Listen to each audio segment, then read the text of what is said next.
আসসালামু আলাইকুম ওয়া রাহমাতুল্লাহি ওয়া বারাকাতুহু। সকালবেলা সর্বপ্রথম আমরা অ্যাসেম্বলি শেষে বাচ্চাদেরকে একটু গজল শিক্ষা দিচ্ছিলাম।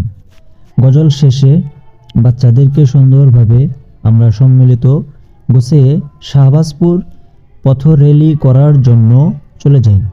সেখানে শাহবাজপুরের লোকজনদের সহযোগিতা, তাদের উচ্ছ্বাস, তাদের আনন্দ এটা আমাদেরকে অভিভূত করেছে। আমরা বাচ্চাদেরকে শাহবাজপুর থেকে সবাইকে সম্মিলিতভাবে নিয়ে সেখান থেকে দমদমাতে যাই।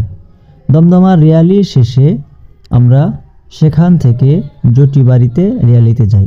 এর মধ্যে শাহবাজপুর থাকা অবস্থায় শাহবাজপুরের এক বড় ভাই তিনি আমাদের বাচ্চাদেরকে দেখে মেহমানদারির ব্যবস্থা করেন। অবশেষে আমরা সমস্ত র্যালি শেষ করে মাদ্রাসায় এসে বাচ্চাদেরকে নিয়ে একটা নাস্তা